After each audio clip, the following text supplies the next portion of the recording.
teman-teman semua, perkenalkan kami dari kelompok G dalam mata kuliah Arsitektur dan Organisasi Komputer akan mempresentasikan materi tentang Addressing Modes and Formats atau dalam bahasa Indonesia disebut mode pengalamatan dan format instruksi.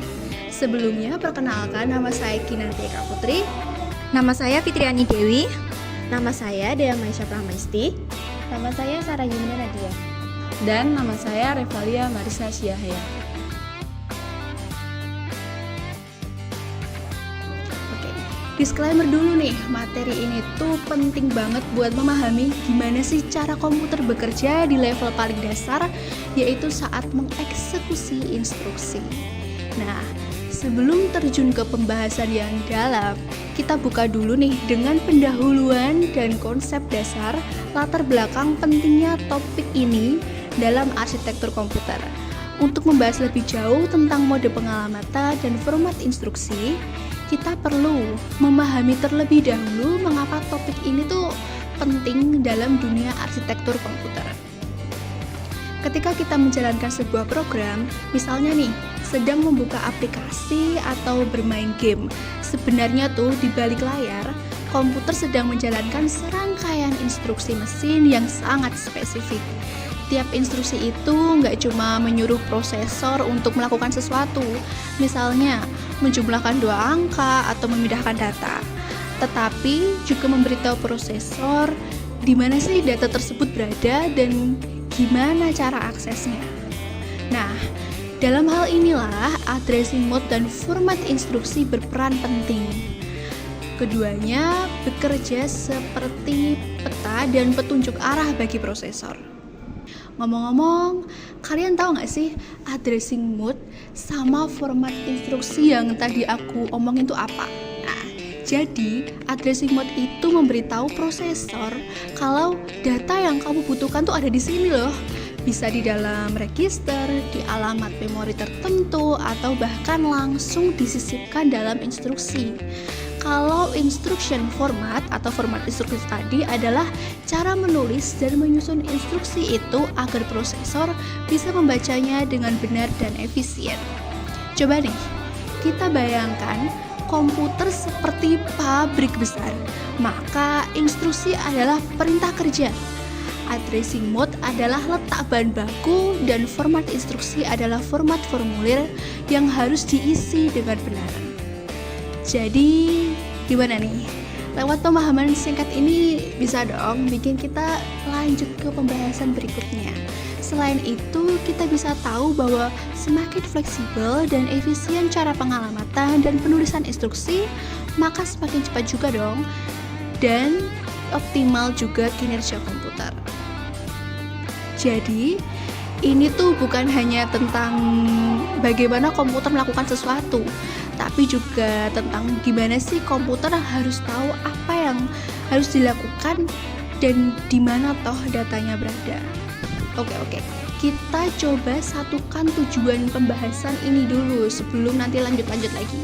Jadi, melalui presentasi ini, kami ingin mengajak teman-teman untuk memahami apa itu addressing modes dan instruction format, jenis-jenisnya dan bagaimana masing-masing bekerja, mengapa mereka penting dalam dunia komputasi, dan yang terakhir, bagaimana pemahaman ini dapat membantu kita sebagai calon engineer memahami cara kerja prosesor secara lebih dalam.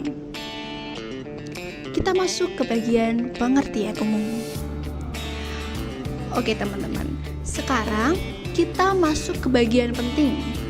Jadi sebenarnya apa sih addressing mode itu? Jadi gini, ketika prosesor ingin mengerjakan sesuatu, misalnya menjumlahkan 2 angka, dia perlu tahu nih dari mana sih angka-angka itu diambil. Nah, disinilah addressing mode berperan. Oke, coba ingat poin ini. Addressing mode itu adalah cara prosesor mencari data. Ingat ya. Terus apa datanya langsung ditulis di instruksi? Apa dia harus nyari dulu di memori? Atau cukup lihat di register? Tenang-tenang. Ibaratnya gini. Kalau kamu langsung bilang ini datanya, itu kayak immediate mode. Kalau kamu bilang cek di laci nomor 5. Itu kayak direct mode. Kalau kamu bilang, tanya si Budi, dia tahu lokasinya. Itu kayak indirect mode. Addressing mode itu bikin instruksi jadi lebih fleksibel dan efisien. Jadi nggak perlu tuh tulis-tulis panjang. Cukup kasih tahu caranya ngambil data, maka prosesor langsung paham. Nah, kalau format instruksi itu apa? Format instruksi itu bentuk atau struktur dari sebuah instruksi yang dibaca oleh prosesor. Di dalamnya biasanya ada opcode, yaitu kode operasinya kayak tambah atau pindahkan, lalu ada data atau alamat operannya. Gampangannya gini deh, format instruksi itu kayak template surat tugas buat prosesor. Ada bagian perintah, bagian tujuan, dan bagian isi. Kalau formatnya rapi, prosesornya bisa kerja dengan lancar. Instruksi yang ditulis dalam format yang benar bikin CPU enggak bingung dan kerja lebih cepat. Sekarang pertanyaannya, kapan sih addressing mode dan format instruksi ini dipakai? Jawabannya ya setiap saat. Setiap kali komputer menjalankan instruksi, dua hal ini itu langsung terlibat. Karena prosesor nggak cuma butuh tahu apa yang harus dilakukan, tapi juga dengan data apa dan dari mana datanya diambil. Oke, kenapa ini penting? Karena dengan addressing mode, kita itu bisa ngambil data dengan cara yang paling hemat dan efisien. Bisa nulis instruksi jadi lebih pendek dan fleksibel, ngatur bagaimana data ditangani tanpa ribet. Sedangkan format instruksi itu bikin prosesor kayak gampang baca dan ngerti isi perintahnya. Yang kedua, eksekusi instruksi jadi lebih cepat dan terstruktur. Semua jenis operasi bisa ditangani dengan sistem yang konsisten. Jadi kesimpulannya apa? Addressing mode itu ibarat cara mencari bahan baku dan format instruksi adalah formulir kerja prosesor. Kalau dua-duanya dirancang dengan baik, hasil kerja komputer tentu aja bisa jadi lebih cepat dong, lebih ringan, dan juga lebih cerdas. Oke, setelah ini materi-materi yang lebih dalam akan dibahas oleh teman-teman saya.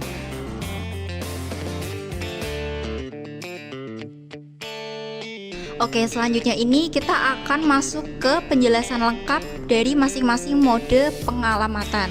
Yang pertama ini ada immediate mode. Pada mode ini, operan atau nilai data itu langsung dituliskan dalam instruksi tanpa harus diambil dari register atau memori. Jadi nilai data ini sudah ada langsung di dalam instruksinya tanpa perlu mencari ke tempat yang lain. Contohnya, misal ada instruksi untuk menyimpan angka 5 langsung ke dalam register R1. Data 5 ini sudah dituliskan langsung dalam instruksi tersebut. Mungkin analogi mudahnya, bayangkan kita disuruh mengerjakan soal dan jawabannya itu langsung diberikan. Jadi kita tidak perlu mencari atau berpikir panjang untuk menemukan jawaban tersebut. Begitu. Yang kedua, ada register mode. Di mode ini, operan akan disimpan di dalam register. Register itu tempat penyimpanan yang sangat cepat karena lokasinya itu langsung dekat dengan prosesor. Data yang ada di register ini bisa diakses lebih cepat daripada di memori. Contohnya, instruksi ini menyatakan untuk menambahkan nilai yang ada di register R1 dan R2, lalu menyimpan hasilnya kembali ke dalam register R1. Analogi mudahnya, bayangkan kita akan mengambil pena langsung dari saku baju. Saku baju itu register, jadi kita tanpa perlu membuka lemari, yang lemari itu dianalogikan menjadi memori. Jadi lebih cepat dan praktis. Yang ketiga ada direct mode. Pada mode direct ini, alamat operan langsung disebutkan dalam instruksi. Jadi instruksi ini akan menunjuk langsung ke alamat data yang ada di memori dan kita bisa mengambilnya langsung dari alamat tersebut. Contohnya, jika instruksi mengatakan untuk mengambil data dari alamat memori 1000 dan menyimpannya ke dalam register R1, maka kita akan langsung mengakses data yang ada di alamat 1000 tersebut. Analogi mudahnya mungkin seperti kita diberi alamat rumah teman, jadi kita langsung datang ke alamatnya langsung, tidak perlu bingung atau bertanya-tanya lagi. Jadi langsung menuju ke alamat yang sudah diberikan tersebut. Yang keempat, ini ada indirect mode. Di mode ini, instruksi itu menunjuk ke register atau memori yang berisi alamat operan yang sesungguhnya. Jadi alamat dari alamat yang sesungguhnya. Jadi instruksi ini itu memberikan petunjuk pertama tentang lokasi operan, tetapi sebenarnya itu hanya alamat yang mengarah ke alamat sesungguhnya. Jadi alamat yang di dalamnya masih ada alamat lagi. Contoh, instruksi ini akan mengambil data dari alamat yang ada di register R2 dan menyimpannya di R1. Artinya, R2 ini akan menyimpan alamat memori yang sebenarnya berisi data yang kita butuhkan. Mungkin analogi mudahnya seperti kita mengambil buku, tapi kita harus bertanya dulu ke teman tentang lokasi rak bukunya. Jadi kita perlu membuka satu tempat untuk menemukan alamat yang sebenarnya. Kita harus mencari raknya supaya ketemu buku yang mau kita cari. Yang kelima, ada indexed mode. Jadi pada mode ini, alamat operan itu dihitung dengan menjumlahkan alamat dasar dan nilai indeksnya. Ini sangat berguna untuk mengakses data dalam array atau daftar yang memiliki urutan tertentu. Contohnya, misal kita memiliki alamat dasar di register R2 dan indeks di register R3. Instruksi ini akan menghitung alamat operan dengan menjumlahkan data dari menjumlahkan R2 lalu dijumlahkan dengan data dari R3. Jadi akan mengambil data dari alamat tersebut, menjumlahkan R2 dan R3. Analoginya mungkin kita sedang di perpustakaan dan kita tahu rak dasar untuk buku saintek itu di nomor 100, tetapi kita ingin mengambil buku matematika yang berada di indeks ketiga. Jadi kita cukup menjumlahkan alamat dasar, tadi alamat dasarnya 100 dengan menambahkan dengan indeksnya. Indeksnya itu tadi ketiga. Jadi 100 ditambah 3. Jadi 103. Yang ketiga, yang keenam ada base plus offset relatif. Mode ini itu mirip dengan indexed, tetapi offsetnya itu biasanya adalah nilai konstan. Mode ini sering digunakan dalam pengamatan relatif terhadap posisi saat ini seperti program counter atau PC. Contohnya, misal instruksi itu mengatakan untuk mengambil data dari alamat yang dihitung berdasarkan posisi sekarang atau posisi saat ini. Misal alamat 200 itu pada program counter ditambah dengan offset tetap. Offset tetap misalnya nilainya 6. Artinya kita akan mengakses alamat 206.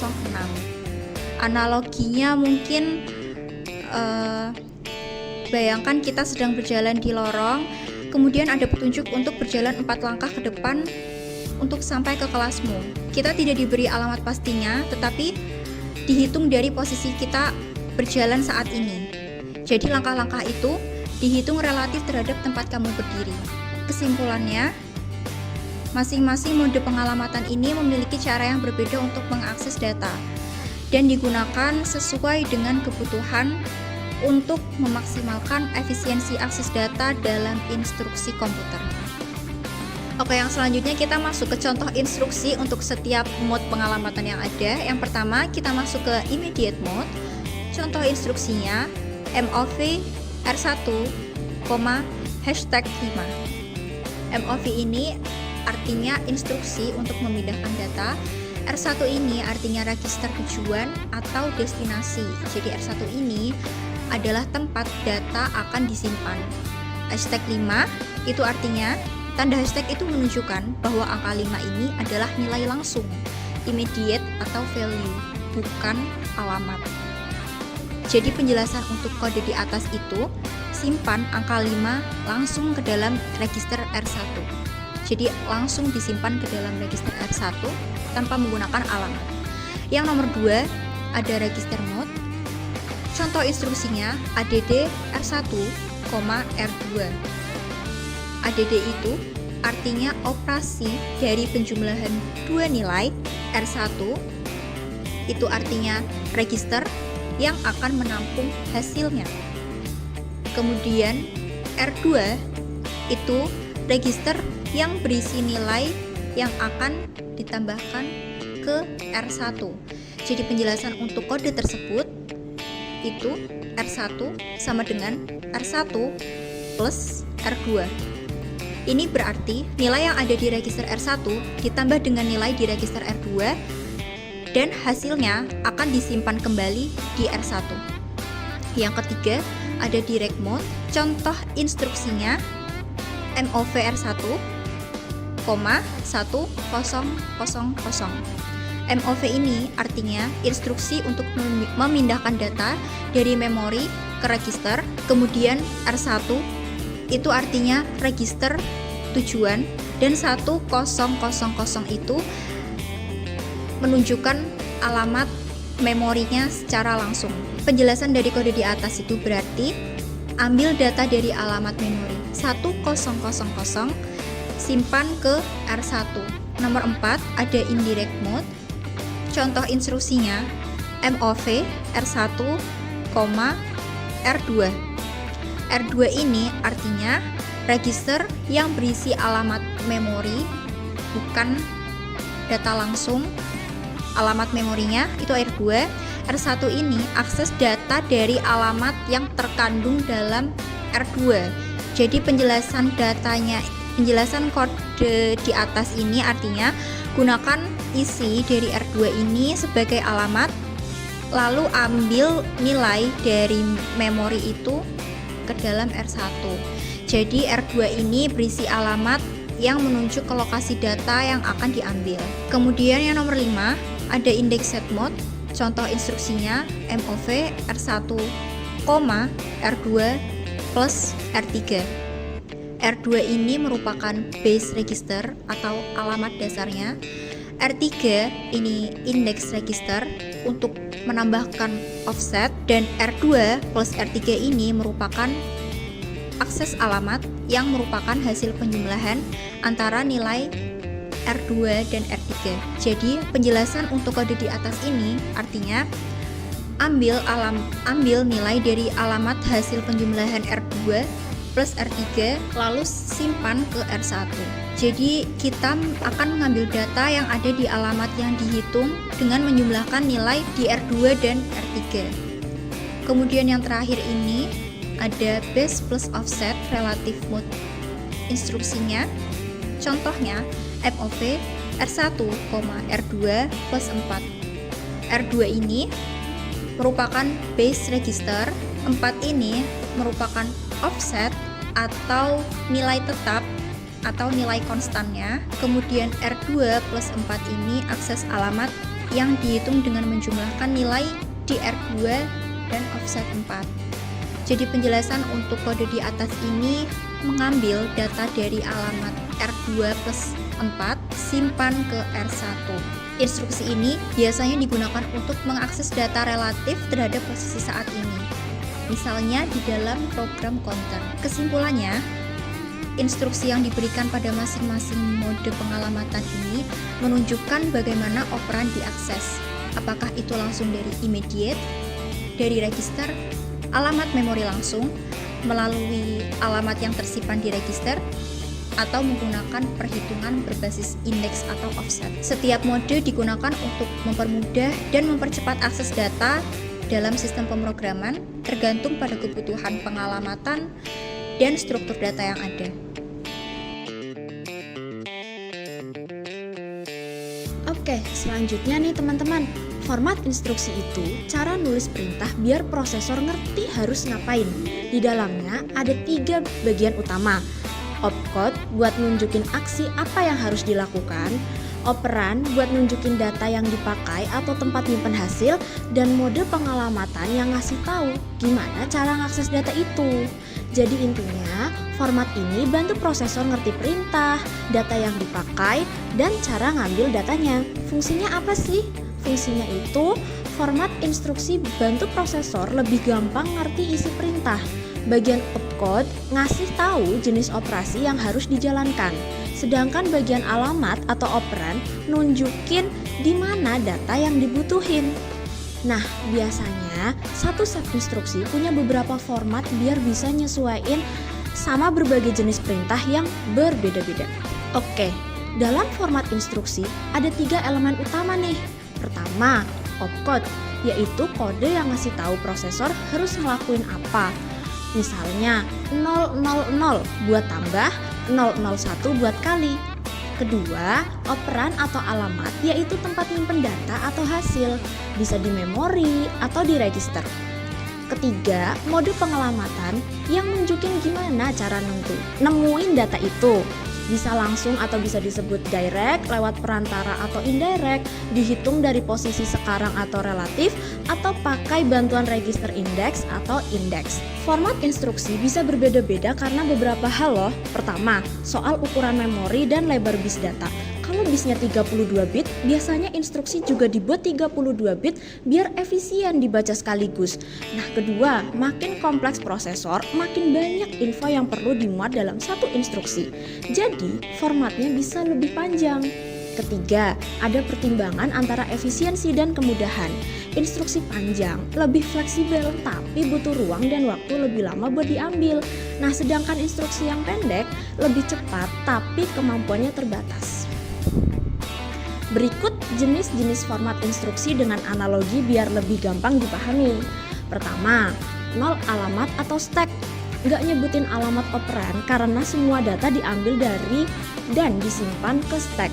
Kayak tumpukan piring, ambil 2 paling atas, proses, lalu taruh hasilnya di atas lagi.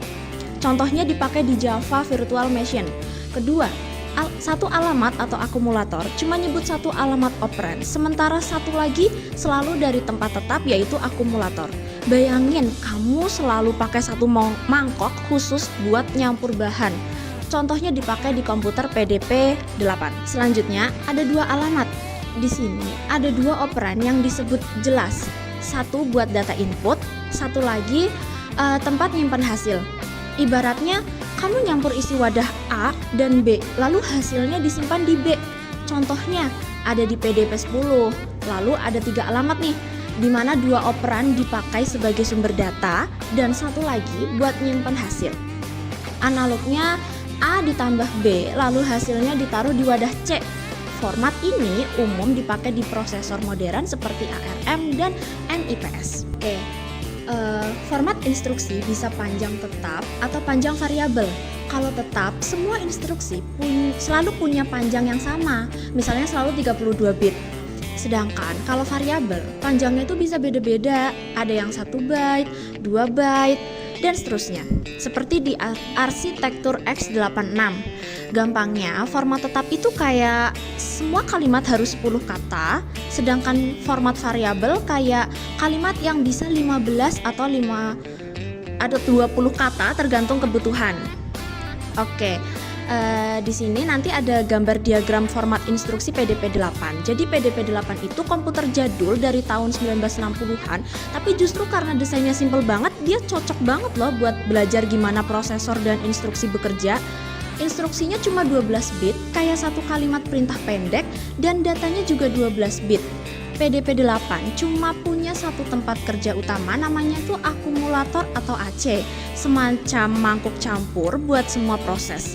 Secara umum, PDP-8 ini komputer 12 bit yang punya satu register utama atau AC dan 1 bit tambahan yang disebut link. CPU-nya juga simple, cuma punya 6 instruksi memori dasar kayak AND, TAD, IEZ, DCA, JMS, JMP, ditambah beberapa instruksi input-output dan operasi micro. Format instruksinya juga ringkas, 3 bit pertama buat opcode, lalu ada bit indir, penunjuk langsung atau enggak, bit page, milih area memori, dan sisanya offset buat menunjuk alamat. Oke, mode pengalamatan di PDP-8 cukup fleksibel untuk ukuran komputer sederhana. Dengan kombinasi bit page dan indirect, PDP-8 bisa ngelakuin pengalamatan tidak langsung dan relatif ke halaman memori yang sedang aktif. Jadi di page 0 ada juga 8 auto index register khusus yang otomatis nambah dulu atau pre-increment sebelum dipakai. Untuk jenis instruksi, opcode 6 dipakai buat input-output, isinya 6 bit buat alamat perangkat dan 3 bit buat perintah. Sementara opcode 7 itu buat register reference alias micro instruction yang pakai semua 12 bit sebagai bendera operasi, contohnya CLA, CLL, RAR, atau IAC. Baik, keunggulan dari format 12 bit di PDP-8 adalah efisiensinya yang tinggi untuk ukuran komputernya. Menurut Stallings, format ini sangat efisien karena mendukung berbagai mode pengalamatan seperti indirect, displacement, dan indexing. Selain itu, PDP-8 juga memungkinkan sekitar 35 instruksi dengan memperluas opcode. Meskipun terbatas pada 12 bit, desain PDP-8 sudah cukup optimal untuk memberikan kinerja yang baik dengan sumber daya yang terbatas. Itu semua adalah penjelasan tentang format instruksi ya teman-teman. Selanjutnya akan dilanjutkan dengan teman saya. Oke, sekarang kita lanjut ke bagian selanjutnya ya, yaitu perbandingan dan aplikasi dari addressing mode dan format instruksi. Di sini aku bakal jelasin kelebihan, kekurangan, terus gimana sih masing-masing mode itu digunakan dalam arsitektur nyata kayak ARM, MIPS, dan x86. Nah, jadi addressing mode itu macam-macam dan masing-masing punya kelebihan sama kekurangannya sendiri. Kita bahas satu-satu ya. Yang pertama ada immediate addressing. Kelebihannya adalah instruksi jadi cepat karena data langsung tertulis di dalam instruksi. Jadi prosesor nggak perlu repot-repot cari data ke memori ini. Dan ini bikin eksekusi lebih cepat dan efisien untuk operasi-operasi sederhana. Tapi untuk kekurangannya, karena ruang di instruksi terbatas, data yang disisipkan juga terbatas ukurannya. Jadi nggak cocok buat data yang besar. Yang kedua ada direct addressing, yang memiliki kelebihan instruksi langsung menunjukkan ke alamat memori tempat data berada. Jadi gampang dan simpel untuk diakses. Tapi untuk kelemahannya, alamat yang bisa ditulis langsung juga terbatas oleh panjang field alamat. Jadi nggak bisa langsung ke semua bagian. Cuma bagian kecil aja. Yang ketiga ada indirect addressing. Kelebihannya ada pada fleksibilitasnya. Karena kita bisa mengakses lebih banyak data dengan memanfaatkan referensi berantai alamat menunjuk ke alamat lain. Ini memperluas ruang memori yang bisa dijangkau, tapi sayangnya prosesnya lebih lambat karena butuh beberapa kali akses. Memori hanya untuk mendapatkan datanya. Yang keempat ada register addressing. Kelebihan utamanya adalah kecepatannya. Akses data dari register itu jauh lebih cepat daripada memori.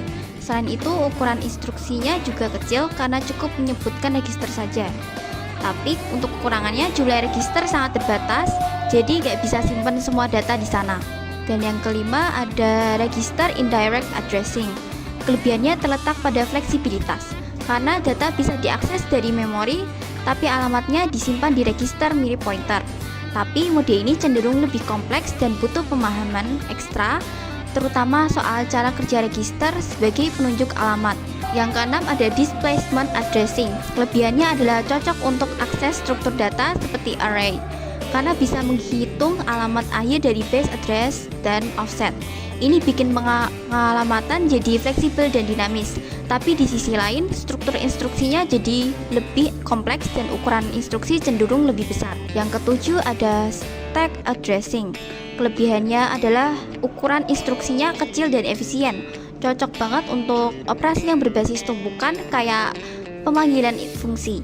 Tapi kurangannya adalah penggunaannya terbatas hanya dalam konteks tertentu, seperti operasi stack, dan nggak bisa dipakai fleksibel untuk semua jenis data. Oke, sekarang kita lanjut pembahasan efisiensinya ya. Dari segi kecepatan eksekusi, urutannya kayak gini. Dari register, immediate, direct, index, register indirect, dan yang terakhir indirect. Artinya akses data lewat register itu paling ngebut, soalnya nggak perlu ke memori luar. Terus kalau dari segi fleksibilitas, yang paling fleksibel itu index atau register indirect, karena bisa akses data dari posisi dinamis, cocok buat array atau pointer. Kalau dilihat dari ukuran instruksi, mode immediate dan register tuh paling pendek.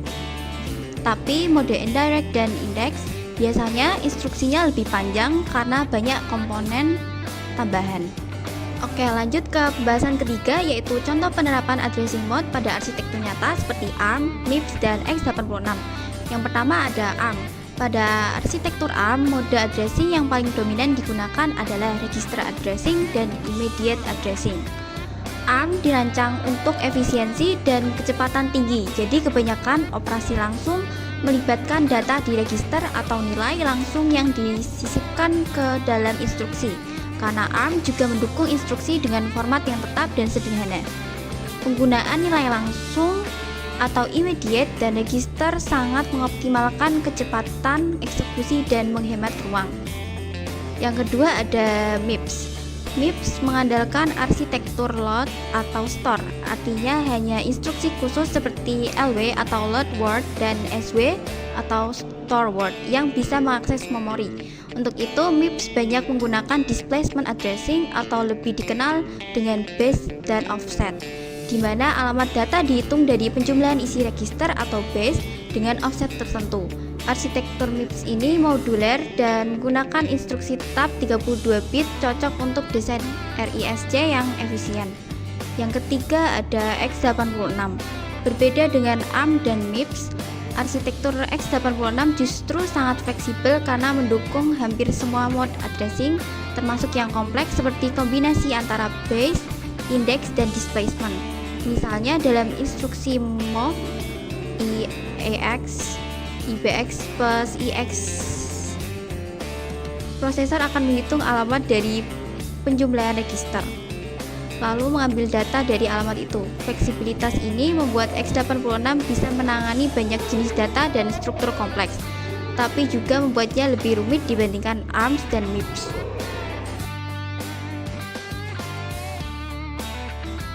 Oke, akhirnya tiba di ringkasan isi presentasi. Jadi, kita tadi udah bahas berbagai mode pengalamatan, cara prosesor mengakses data, mulai dari yang paling langsung kayak immediate sampai yang pakai index dan offset.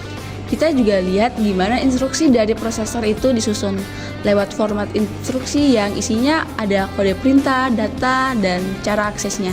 Terus kita bandingin juga beberapa format kayak 2 alamat, 3 alamat, atau dan beberapa contoh dari arsitektur kayak ARM, MIPS, dan juga PDP-8. Dan kenapa topik ini penting buat anak teknik informatika? Nah, buat kita yang kuliah di teknik informatika, ngerti topik ini tuh penting banget. Karena dari sinilah kita bisa ngerti gimana cara kerja prosesor dari dalam, dari dasar banget. Ini juga ngebantu kalau nanti kita belajar sistem operasi, bikin compiler, atau bahkan desain perangkat keras. Dan apa sih relevansi di dunia nyata? Oke, topik ini nggak cuma buat di kelas doang loh. Di dunia nyata, orang yang ngebuat compiler pakai ilmu ini biar instruksi program bisa dijalankan seefisien mungkin di bidang embedded system, kayak di alat-alat elektronik kecil atau di IoT.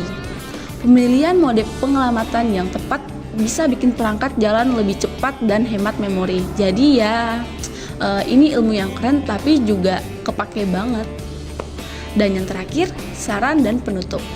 Saran dari aku, jangan cuma dihafal doang ya jenis-jenis mode pengelamatan itu, tapi coba juga untuk dipahami cara kerjanya dan latihan untuk ngebuat instruksi sendiri biar makin kebiasa. Soalnya kalau kita udah bisa membaca dan menulis instruksi tingkat rendah, kita bakal jauh lebih siap untuk menghadapin tantangan di dunia teknologi ke depannya.